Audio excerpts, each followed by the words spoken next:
Chapter 8.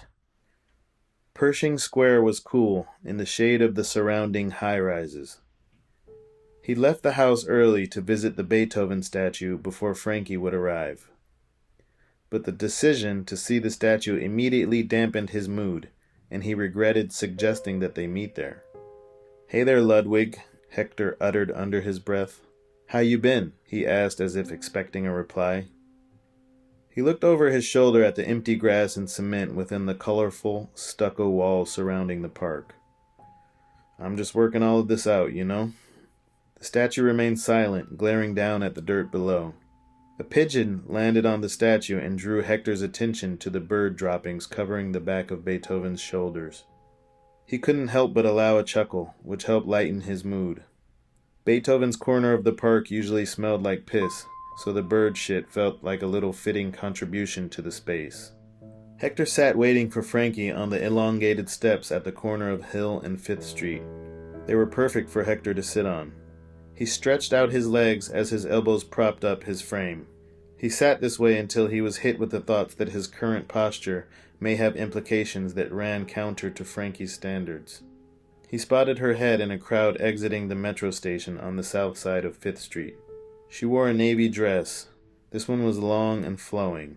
It was a light fabric for the hot afternoon winds of downtown in the early summer. Her hair was pulled up, and she looked impatient in the sidewalk congestion, like she couldn't wait to get back to a more agreeable radius of space around her. "Hi," she said with welcoming ease. "Hello, Frankie. You look very comfortable on these steps. They suit you." "Well, the disinfectant bleach mix was just drying when I arrived, so it seemed like a good time to enjoy some relaxation before the germs of the city start raining down again." She sat down next to him. "It's already getting pretty busy for a Sunday. I thought this whole city slept until past noon on weekends, but I guess it's changing." He looked up at the surrounding buildings as Frankie checked her buzzing phone. A set of screeching car tires brought him back to a more present state, and he stood up with his hand extended towards hers. "Shall we?" "I'm ready when you are," she replied. Hector helped her up from her seat on the steps, and she adjusted her dress. "And we're here to see the statues, right?" she asked as Hector nodded. "I don't remember there being anything here aside from all the purple and yellow stucco. It's always felt like one of those malls off the freeway out in the Inland Empire to me. All these giant stucco slabs. Kinda depressing, no?" "I feel the same, trust me, but maybe it's this park being so out of place and that weirdness about it that has me coming back. But that said, it would be so much better if they just tore it all down and replaced it with grass. I think most of my visits here are really driven by the hope that one day I'll pull up and the park will be fenced off for a rebuild. Does that make sense?" "Very deep, Mr. Residency, very deep," she nodded assuredly. Hector laughed and they made their way into the park. A crisp breeze gave Frankie the chills. The park's grass had not yet begun to smell as a result of the afternoon heat. "Usually I like to come here in the morning before it starts getting crowded," Hector said, breaking the silence. "Makes sense. Is this something you'll write about with your residency work?" "It could be, but like you said, it's not very inspiring," Hector answered before pausing. "It's a bizarre place. Okay, and save for your past, growing up and skateboarding around the city, would you and your friends come here?" We wouldn't, and I think in a lot of ways that shows just how useless this place is. Not even skateboarders can find any use for it. There's almost zero potential for skateboarding interpretations. I've kept an open mind and walked the space so many times looking, too. You'd think with this much cement space there would be some opportunity for interpreting its layout in a way that would be joyful. But there really isn't. Not for skateboarders, anyway. Frankie squinted up at one of the park's stucco monoliths as Hector went on. "There's something I'm beginning to believe. If a place is designed to prohibit skating, it will also render itself uninspiring to the rest of the public.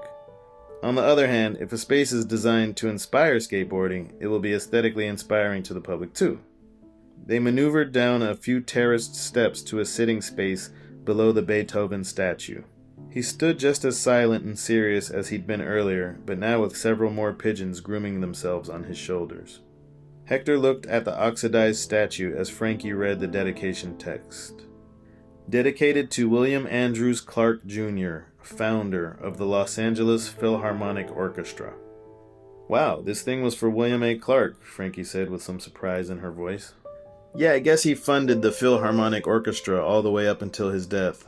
He funded some of the Hollywood Bowl construction too, Hector replied with his focus on the statue's coat. Did you know he's buried in that island mausoleum at Hollywood Forever? She asked. Yes, solely because of the architecture. But why the hell do you know that? Hector asked with some surprise.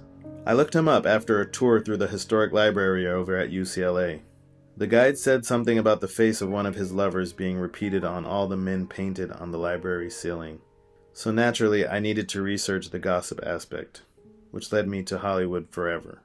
I don't remember reading anything about this statue, though. Nobody remembers this statue, or these other 3 war hero statues behind it. It's like a statue graveyard over here. Frankie shook her head and looked up from the dedication toward Beethoven as Hector scanned their surroundings. Do you think he's looking down because he's sick of looking at this park? She asked, smiling a little. Hector looked at the orange wall and pink cylinders standing between Beethoven and the crowds out on Hill Street. Yeah, maybe he looks up at the buildings once the sun goes down, just to change up the view. I sure hope so. I mean, the guy penned some hits. Ode to Joy, the Nocturnes, not to mention Moonlight Sonata, and the 5th goddamn symphony. He's a fucking legend. With this comment from Frankie, he did his best to resist falling in love before responding. And like so many of the greats, he's spending time in L.A. Frankie laughed. What's your favorite Beethoven piece, Hector? She asked. I don't know, he replied while beginning to think of a suitable answer. I mean, you must have some idea. You visit this statue in Pershing Square, you know, she joked. I like his 7th symphony, maybe the most. The 5th, 6th, and 7th are all pretty damn amazing. I love all the hits, though. Moonlight Sonata for sure. That's one with ties to a skater in the early 90s that was a big influence for me. So he does know his stuff, Frankie said to the statue with an approving tone. He's doing well, isn't he? She looked down as Hector began to joke in response. I kinda am, aren't I? But I can tell there's something else you want to say about Beethoven, she said with observant eyes. Well, if I do, maybe I'll save it for later. What's happening later? Maybe some more walking around downtown before heading back to the house and the piano? I like that, she replied calmly. Shall we leave our friend here alone and head for the street? Hector looked up to the statue with an unexpected reverence.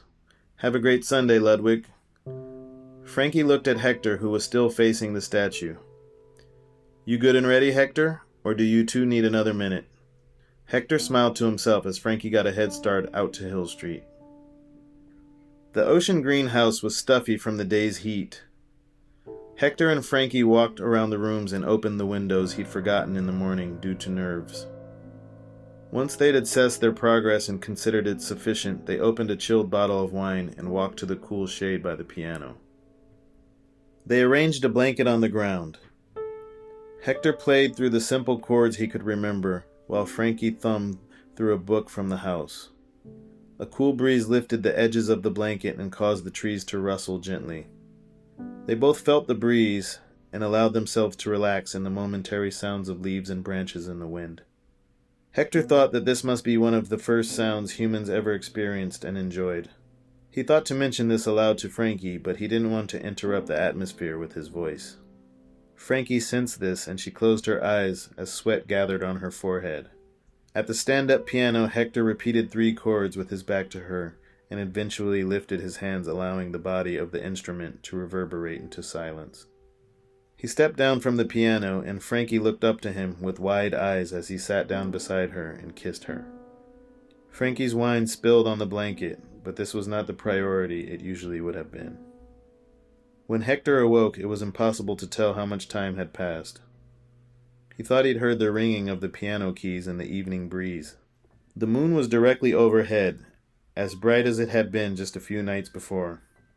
His bowels tightened and began to force a situation that would send him in a clenched walk to the upstairs bathroom. Because of this situation, he had to act quickly. Frankie was still asleep, breathing as if in a dream.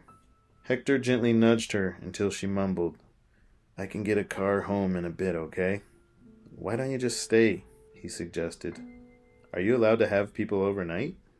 Hector hadn't thought that far ahead, but at the moment he needed to use a restroom, and he didn't have time to worry about remembering rules from his orientation manual. Wonder was the cool type, too. She wouldn't be upset, even if for some reason overnight guests weren't a recommended best practice.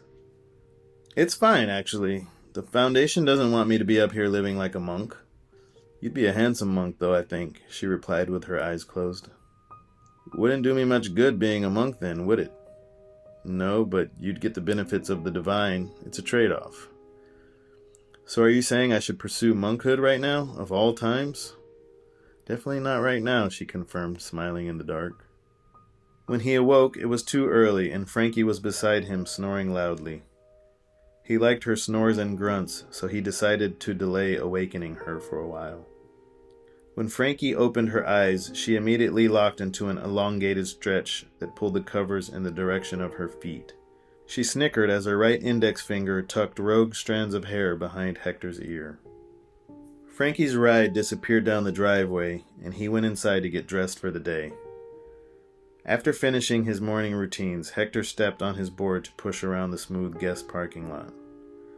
After 30 minutes of skating, he paused to muster up the responsibility he'd forgotten about over the weekend. It was his first Monday morning on the job.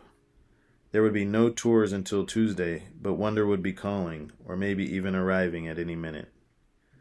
He was ready for this, and he gained energy thinking about it.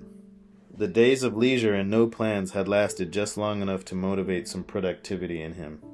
There was always his capacity to slip into carelessness, but stronger than that was his will to perform the tasks needed to reach the goals he was ready to fight for. Being intimidated by the weight of a goal would discourage him at first, and then push him with more audacity to succeed.